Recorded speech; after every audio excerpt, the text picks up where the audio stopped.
It's match day in the Premier League for Arsenal as they look to take on Crystal Palace and almost guarantee themselves that second place spot as Arsenal close in on yet another massive European night. But we've got to wait a little bit while for that. This is the Arsenal News Show.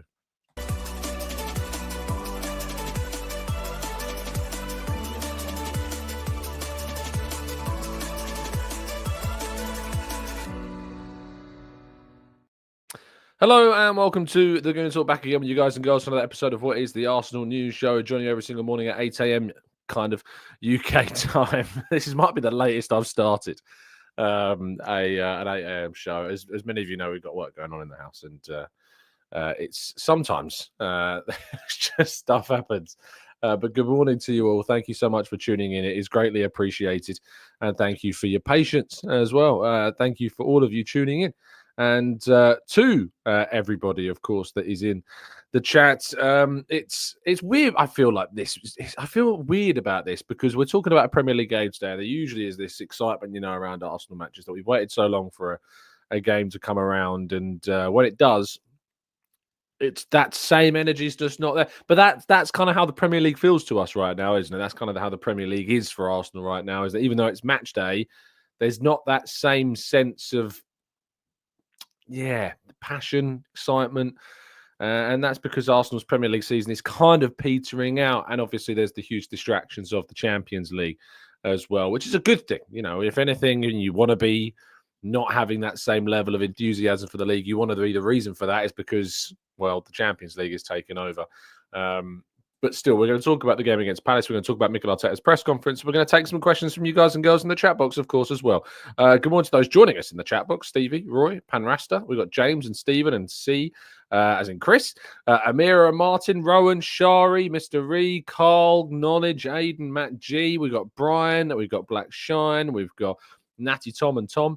Jamil, Steve, Carlton. We've got Franklin. We've got Arasilki and Paul and Chanor. Thank you to you all and plenty of you others for tuning in. It is greatly appreciated. If you could drop a like on the video, subscribe to the channel if you're new, turn those notifications on so you never miss a show. That would be greatly appreciated. And without further ado, I think we should probably crack on with today's stories, I think is the right way forward. So, I just realized I've not even jumped onto the slides yet. Let's make sure they're in the right order, and there we go. Okay, we begin.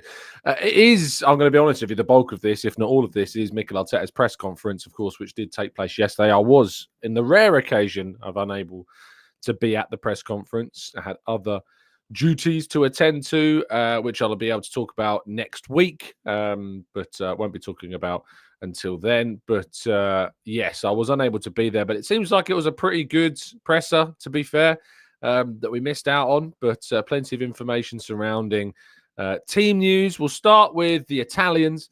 Riccardo Calafiori, Arteta says, Ricky is out. Jorginho, unfortunately, as well. I think Georgie will be out for a few weeks. He was asked a little bit later on in the press conference as well about Calafiori and about the idea of the struggle that he has had to deal with and the issues that he's had as well. And he was asked if he's confident, basically, that his season isn't over. And he says, I hope so, but I'm not certain. That was regarding Jorginho, sorry. I hope so, but I'm not certain. So we have to see how he works in the next few days. I would say a few weeks. So the doctor was quite cautious still about talking about any dates. So let's see. Good news is that he's improving and feeling much better. And it was quite a scary situation. And he's in a good place now. That's Jorginho. I need to be clear about that. On Calafiori, he was asked again on how his repetitive injuries have caused concern. And he says, well, 3 of the injuries, obviously, they are impact injuries. One is a really bad twist that could have been worse, to be fair, and it's managing the player as well. So now we learn many more things about the player and how we can be much more on top of certain situations to try and prevent them. But it's true that the 2 main ones, they've been really unlucky and very little that we could have done differently. Obviously, the latest injury that he suffered, that Italy game where he twisted his knee while falling, really unlucky. Nothing you can really do about that. And it's a bit of a setback, really, because if you remember a press conference we had from Mikel Arteta last week, he said that he feels as though that, well, he might be back for this game. He says he might be back earlier than the PSG game, and there's a feeling that he would be, but he has confirmed that he won't be in the squad for this game, maybe he'll be in the squad for the next game. But he did confirm last week that he's been out on the grass, he's been stepping up his recovery, his rehabilitation, and hopefully, indeed, he could be back in the squad for the PSG game. But yeah, not exactly the answers that we were hoping for from Arteta. The other big kind of story from that was, of course, around Bukayo Saka. Now, just on Saka's injury situation, he did say we have to wait and see how he reacts after the session, of course, but he's nothing too serious. And then he was asked if he has a chance to be involved in the game against Palace. And he says, yeah, if we want to, I think he would have a good chance to play tomorrow. So he could still yet be involved, Saka, in the game tonight. We will have to wait and see on that front. And he was asked, I think by Phil Duncan of PA, has Saka been surprised or has he surprised you with how quickly he has gotten back up to speed? And Arteta said that's what you're hoping for. And the way that he's prepared, that he was giving good signs that he could impact the game like he normally does. But obviously, to be able to play at that level after missing 3.5 months, it's not that easy at all. So credit to him and all the staff that work with him. And then asked about his potential contracts, he said, yeah, when the time comes, we'll have those conversations. And I'm sure the club is very on top of it. I think Bukayo has been very clear what his intention is as well. So I think everything is in the right place. Of the three players that we know will need to sign new deals, Saka, Saliba, Gabriel, I think we can all agree that we are in the most confident kind of period regarding Saka. We're the most confident we've ever been, I think, of those three with Saka's future. He does. I asked the man myself, about his new deal, and he's very happy here. And the noise he heard when he made his return, of course, in the stadium, that was just a brilliant, I think the Fulham game, was it not? That was just a brilliant moment for us to witness, really, and for him to witness and to be remembered again and reminded again of how he is indeed loved by so many Arsenal supporters. But Mikel Arteta's press conference covered a number of other topics. I watched it back, and there was a number of other kind of funnier bits, if you like. He was asked about housery. We all know what housery is, but Arteta said, what does that mean? And Gary Cottrell said, it's like trying to take a bit of a sly advantage of situations so another team suffers. And he says, another team suffers? That's naughty. I don't think he really got it, to be honest. But he said, if you do lose tomorrow night, would the edge of disappointment be taken off because Tottenham on Sunday would have to give a guard of honour to Liverpool? And he says, I think you're going too far and too focused on their match, which is quite a good response, actually. There was a question about Jack Wilshere and the fact that, of course, that he's taken over at Norwich. But it means that Jack gets the chance to step in as a coach, and at least to the end of the season, you know him well as a coach and as a player. Are you thinking that he could do a good job? And he says, yeah, I wish him the best, obviously. He's decided to accept the role with the games that are left.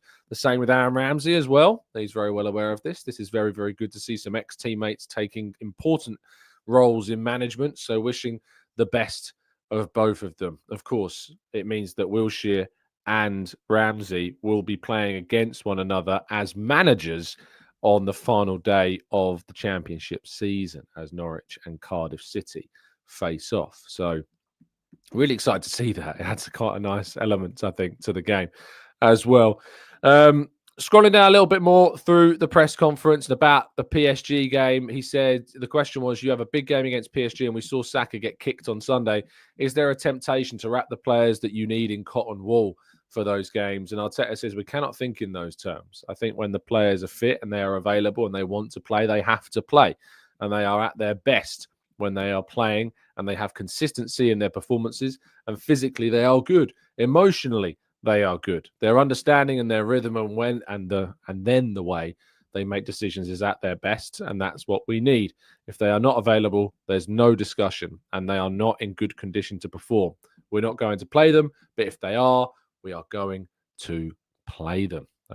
So that is, I think, the reality. There's this idea that you should just save all the players of PSG, but that in itself has ramifications. If you don't play somebody for more than a week, you think about our last game was on Sunday. If we hold all of the players back we want to play against PSG for the PSG game, it means they wouldn't have played a match for nearly 9 days. And that in itself can have problems. Think about the Gabriel situation. Gabriel got injured. Well, he missed one of the games on international duty with Brazil because he was suspended. It meant that he had an extra long break between matches. And when he came back, he suffered a hamstring injury. So just because you get extra rest does not necessarily mean that you are going to be protected from those muscular problems. In fact, sometimes it can even be an extended break that we might see that come to the fore, that those players are even more exposed to the potential of injury. So that's something I think that we need to be really careful of and cautious of and aware of when we're talking about kind of resting players, you know. And speaking of which, I think we should probably go now to part two, where we're going to have a quick look at tonight's game and the lineup that I've gone for today's fixture, right after this.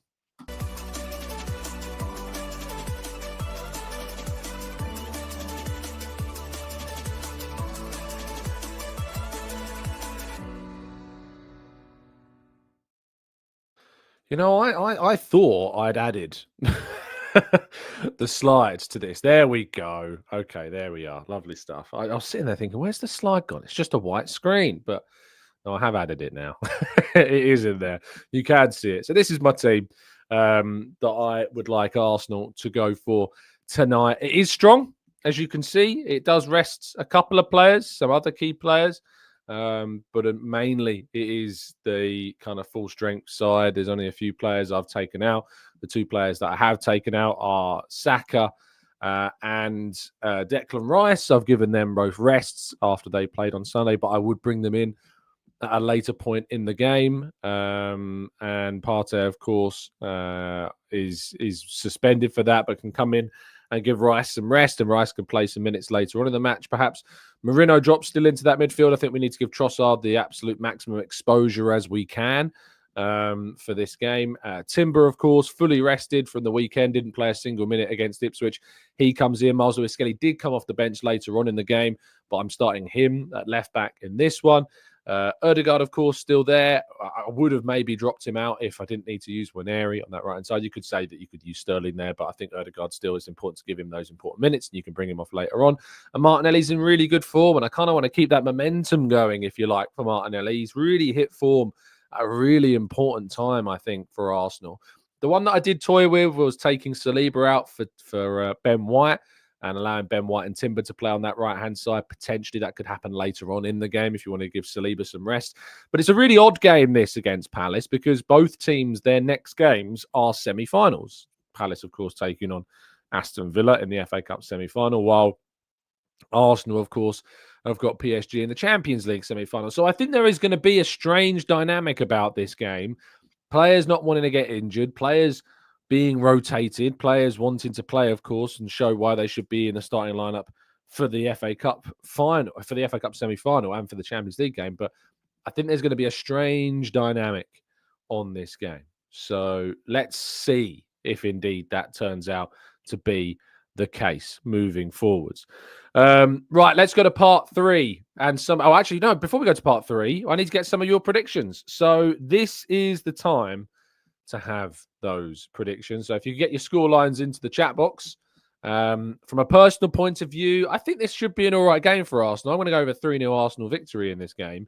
And hopefully it'll be pretty straightforward. We do have a decent record against Palace at home, particularly.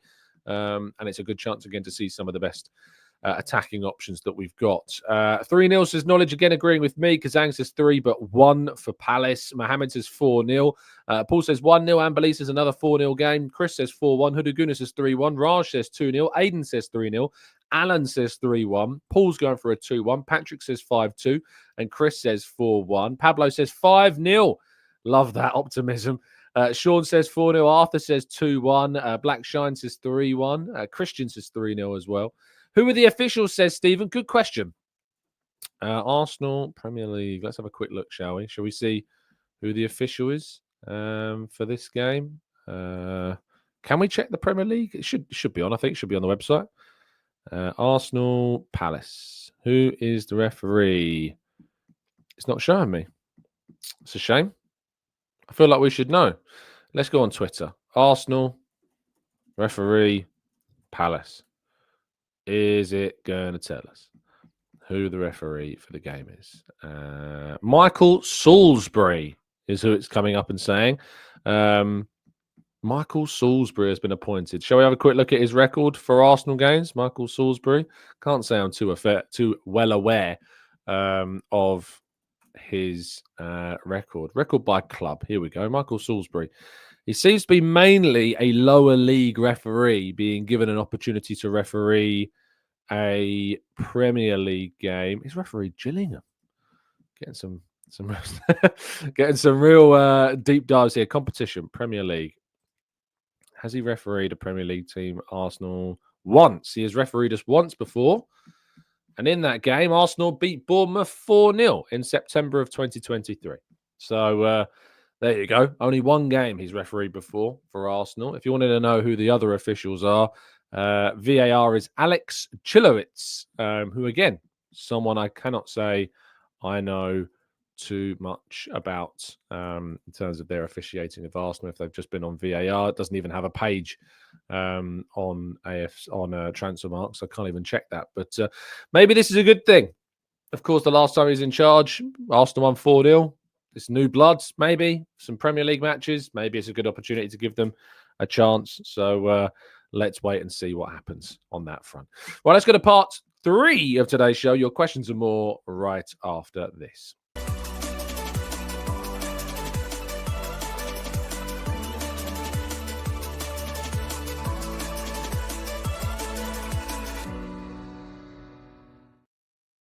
Right, this is part 3 of today's show, where, of course, we'll be tackling some of your questions and more in the chat box. So now, if indeed that you would like to throw those questions in, now is the time to do that.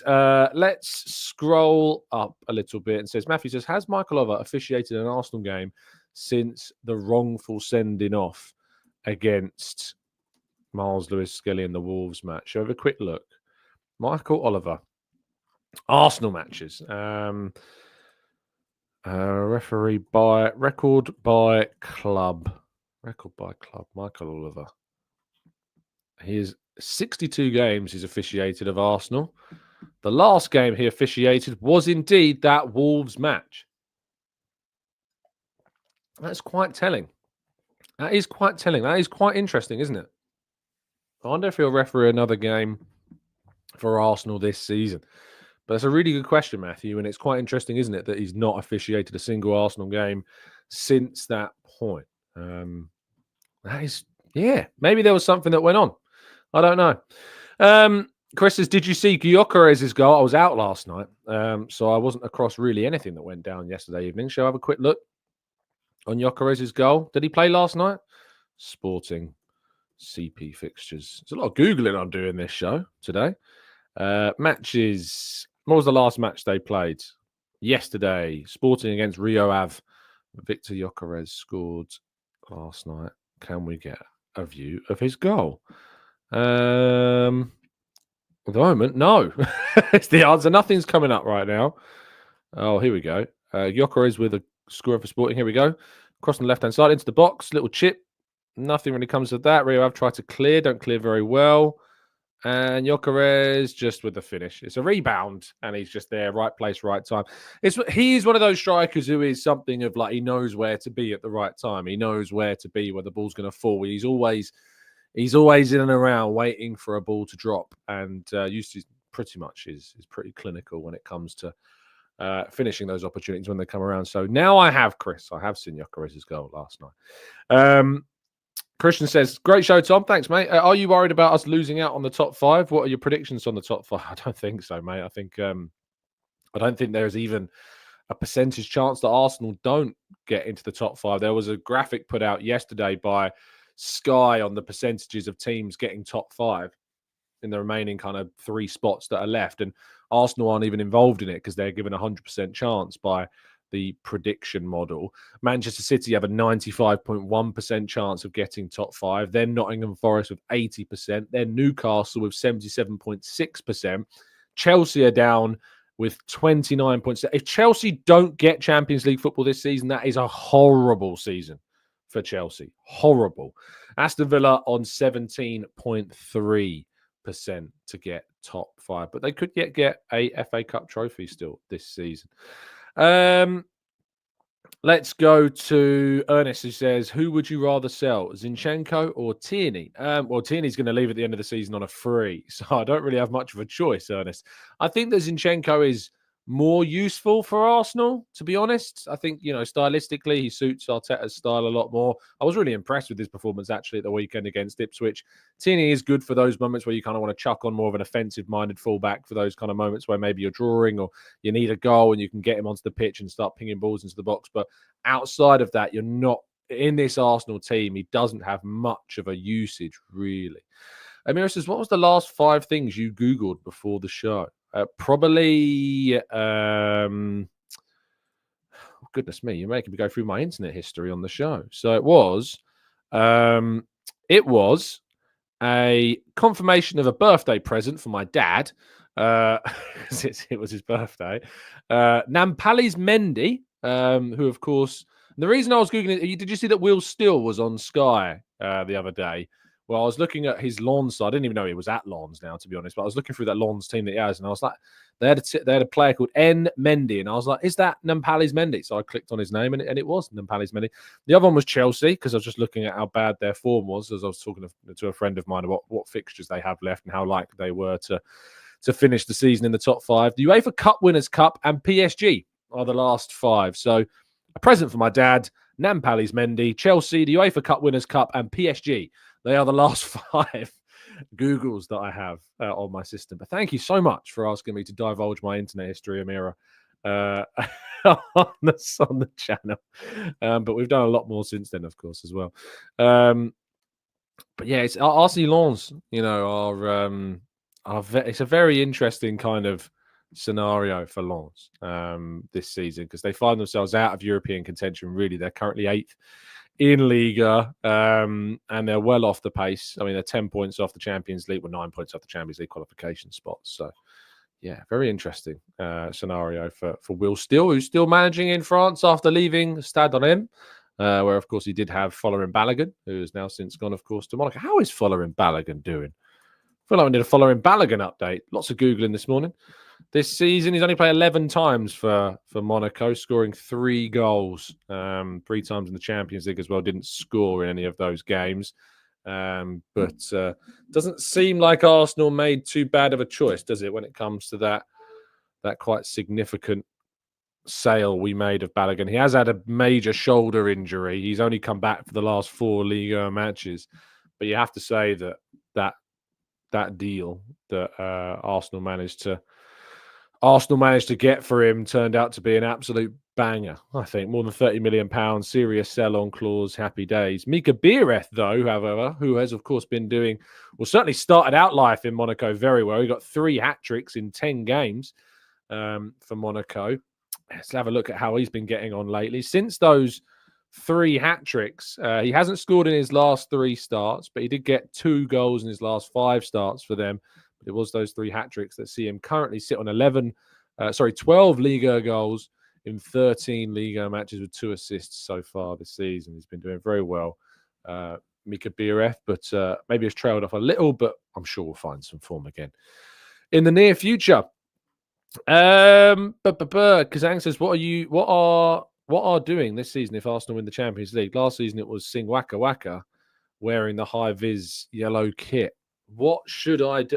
Why do I have to punish myself if Arsenal do something? I only agreed to that last season because of the irony of it all. I don't feel like I should have to punish myself if Arsenal win the Champions League. It should be something I want to happen, not something I don't particularly want to happen.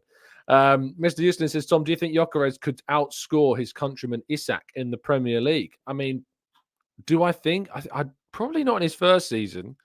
I think it's going to be very difficult to be able to outscore Isak. Of course, I expect to stay with Newcastle, but maybe he's playing for a team you would argue create more than what Newcastle do. But it's his first season in the Premier League, if indeed he was to move to Arsenal in the summer.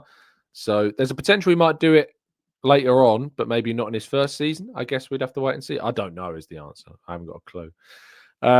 Matthew says, Tom, is Martin Zubimendi a similar player to Lucas Torreira? No, he's not.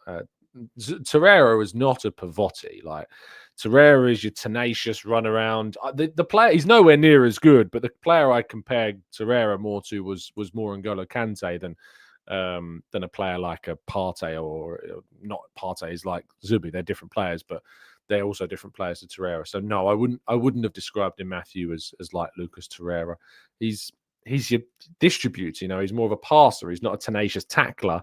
He's more of a progressive player playing in the deep line playmaker role. That's how I would describe him more so than Lucas Torreira.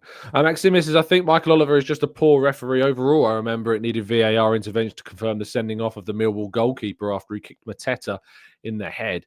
John says, as the season comes to an end, the press pick their players of the season. Who is your player of the season, young player of the season, and team of the year?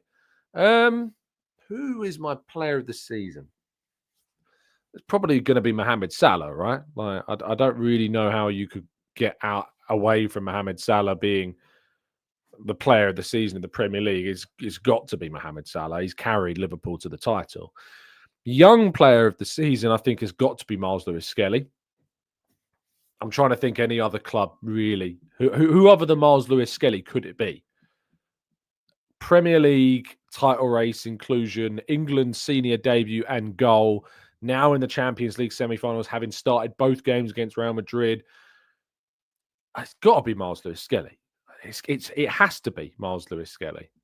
It's not Winery because he's not started anywhere near as many games for Arsenal as Miles has, or has been as influential as Miles has. It could be Dean Huijsen. That's not a bad shout. Delap's a good shout as well. And it usually is a forward. You know, it's usually a forward player that wins it because you can measure that kind of influence on a team more than you can a defender. But Morgan Rogers is another good example. Jeffrey, yes. I do think that Miles Lewis-Skelly's in with a really good chance. It has to be considered. Surely he has to be considered. Team of the year, though, or team of the season in the Premier League, goalkeeper's got to be David Raya or Matt Sells, but I think it should probably be Raya. Right back. Let me go through the Premier League. Right back. Premier League right back for team of the season. It's not going to be Trent or Bradley. I mean, Jurrien Timber. It's hard not to think Jurrien Timber's been beaten by anyone this season, has he? Man City's right back. No, they've mainly been playing Nunez there. Forest right back. Don't think so. Livramento's been pretty good, but he's also played more than just right back. Matty Cash, no. Yeah, maybe. I'm going to go Jurrien Timber. I think Timber's been the best. Ola Aina's a good shout. To be fair, Ola Aina's had a very good season as well. But I think Timber's been the best right back in the league. Centre backs, I mean, Gabriel is definitely one of them, even though he's had this injury of late. I still think Gabriel is alongside Van Dijk. I think it's got to be Van Dijk and Gabriel as the two centre halves. Yes, Dean Huijsen, I think, is up there as another example, but I think that I think Van Dijk and Gabriel are probably the two that you'd have to go for. Left back, I'm torn here. Milos Kerkez has been really, really good this season for Bournemouth. It's hard to not think about Milos Kerkez here. Liverpool, again, have kind of flitted between the two. Miles Lewis-Skelly, has he been better than Kerkez?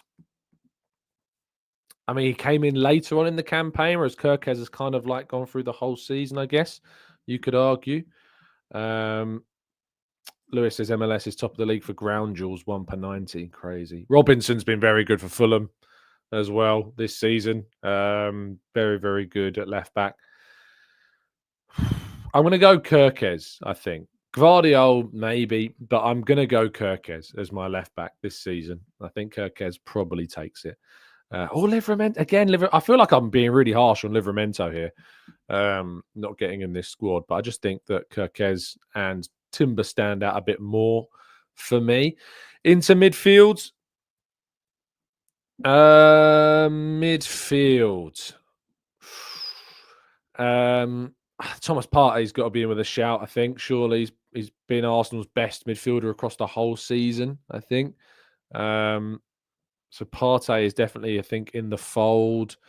Bruno Guimaraes, I think, has got to be considered as well this season in midfield as another potential option. McAllister has obviously had a very, very good season for Liverpool also, as has Gravenberch as well. Declan Rice, you could make arguments for maybe later on. Morgan Rogers, certainly, I think he's also in the fold. So Tielemans has had an excellent season for Aston Villa also. There's quite a few you could choose from, isn't there? Quite a few options that you could look to across the campaign of players that have been. Carlos Baleba for Brighton's had a very good season. Ebereeze has had, I'd say Ebereeze has not been as good as he was last season. He's probably been better in the second half of this season. Abdoulaye Doucouré for Everton's had a very good season. Not really talked about enough, I don't think. Doucouré's influences. Bruno Fernandes, United would be relegated without him, maybe. Tonali's also has a good season. You're right in the chat box. I think Partey's probably been the best 6 of the season. I think you then have to go Bruno Guimaraes. I think slightly over Tonali for me. So I'd probably go Bruno Guimaraes and Morgan Rogers. That'd probably be my 3, I think. But I feel really harsh on McAllister. I feel like McAllister also deserves a shout. Maybe McAllister over Guimaraes. Maybe just McAllister over Guimaraes this season. I'm just having a quick look at the stats. I know stats don't mean everything in goals and assists, especially for kind of box-to-box midfielders, but not having a Liverpool midfielder in there, I think, is incredibly harsh. And McAllister, for me, has been probably the best. So I'll go Partey, McAllister, and Rogers as my midfield. I think that's what I would go for. Oh, Gibbs White. Okay, I'm sorry, but that's a great shout from Arthur. I think Gibbs White's been better than Rogers has, actually. I think I'm going to throw out Morgan Rogers for Gibbs White. Gibbs White has been so good this season, Morgan Gibbs White. I don't know how he wasn't given a call up to the England squad. That didn't make any sense whatsoever. Yeah, I think it's going to have to be Morgan Rogers. Sorry, I think it's Morgan Gibbs White. They're both called Morgan. It doesn't help. Yeah, Morgan Gibbs White and McAllister and Partey, I think, would be the 3 that I would go for as my midfield. And but there you go. Tielemans has been outstanding. Yeah, he has. Right, I think Rice across the whole season. Rice had a bit of a slow start to the campaign, so I don't think I can pick Rice. Champions League, certainly. If you're doing a Champions League team this season, Rice would be in it just for his Real Madrid performances. But this is a Premier League one. And then the front 3. I mean, Isak is definitely the striker. Saka. It's just force of habit. Salah is definitely the right wing. The left wing. The left wing. So you can have Diaz. You can have. I'll tell you what, Chris Wood, like, the thing is, you could put Isak, Chris Wood, and Salah. Chris Wood's been brilliant this season. You can't really talk about a season without mentioning Chris Wood's performances across the campaign. They have been startlingly good. I'd be tempted to do that. Isak, Salah, and Chris Wood as a front 3, even though Isak is not a left winger, but just to get that extra forward in there.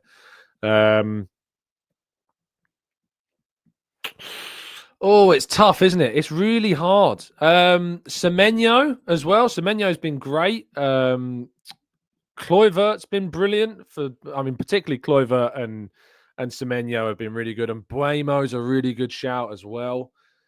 Alanga's had a really good season. Hudson-Odoi's had a really good season. So it's definitely Isak and Salah. We're just kind of picking Gordon. I'm not sure I'd go Gordon, you know. I'm really not sure I'd go Gordon.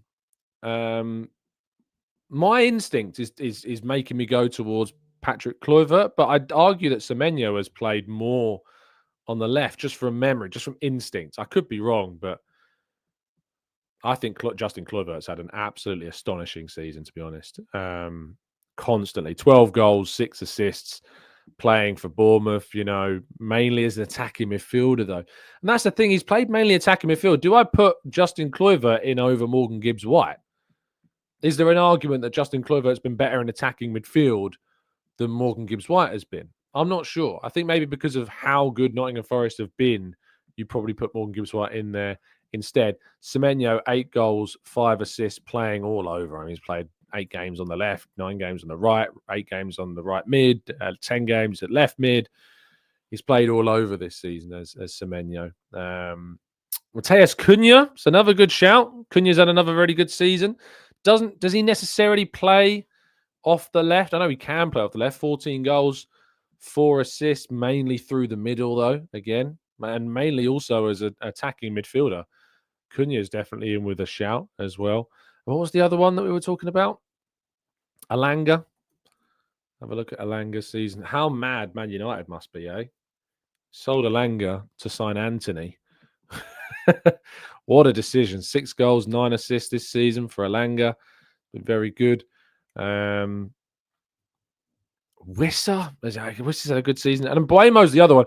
The problem that Mbuemo's got is that he plays mainly off the right and then through the middle at times. And if he's playing off the right or through the middle, you're just not going to get in over. You're not going to get in over Salah and Isak, are you? And he has played the majority of games. Shall we cheat though? Because I think 24 goal contributions in 33 games is a joke. I think it's got to be Mbuemo. I think you have to, and even though you're putting him on the left, just as the three forwards you have been the best 3 forwards, it's a toss up between Mbuemo and Chris Wood. They are the 2 that you have to be very. You have to respect what Chris Wood has done this season. He's been utterly brilliant. 33 years of age. Everyone had written off him. 19 goals, 3 assists. Even then, he's not got as many as Mbuemo, playing for, you could arguably say, a better side this season. So my team of the season in the Premier League, as it stands, would be Raya, because I think he will get. He's 1 clean sheet. If he gets a clean sheet tonight, he will go level on clean sheets with Matt Sells. But Matt Sells has been very good. I'll go Raya. I'll go Timber. I'll go Van Dijk. I'll go Gabriel. I will go Kirkes, Partey, McAllister, and Morgan Gibbs-White. And then front 3 would be Salah, Isak, and Mbuemo. Not necessarily because either any of them are a left winger, but I think you just have to pick them. I think you have to have Mbuemo in this team of the season. I think he's been. So he would be a right winger. Like if it was doing the whole FIFA team of the season, he'd still have a right wing tag next to his name. But I don't think you can not have Mbuemo in the team. I just don't think you can. So yeah, Amira says, and now Tom needs a nap. Yeah, that was a lot of thinking through the team. But that's what I'd go with. That would be my team. I'm sure I'm forgetting someone. No, Nicholas, I can't have Rice. He wasn't good enough in the first half of the season. He just wasn't. I'm sorry. We have to be honest with ourselves. He hasn't been across the season better than McAllister. He hasn't been across the season better than a number of players, to be fair. So, no, we can't have Rice. But if it was just on the second half of the season, absolutely we could have Declan Rice. But over the whole season, no. No, we can't. We can't have Declan Rice, I'm afraid. And to be fair, that's what Raya, Timber, Partey. It's 3 Arsenal players in there. You've got 3 Liverpool players in there with Van Dijk, McAllister, and Salah. You've got a Bournemouth player. You've got a Brentford player. You've got a Forest player. It's a nice mix, I think. I think it works. Newcastle player, of course, with Isak as well. So, yeah, there you go. Thank you so much, everybody, for tuning in and really listening to today's show. I know that the second half of today's show is mainly all about team of the season for the Premier League, but I hope it was a good listen all the same. I'll be back with you, of course, tomorrow morning doing a reaction to today's game against Crystal Palace. And I look forward, of course, to hearing plenty of your thoughts on the game and hopefully a really comfortable victory as well. Thank you so much for tuning in. Really appreciate your time. Have an absolutely fantastic day. Enjoy yourself. Stay safe, stay well, stay happy and respectful. And as always, up the Arsenal.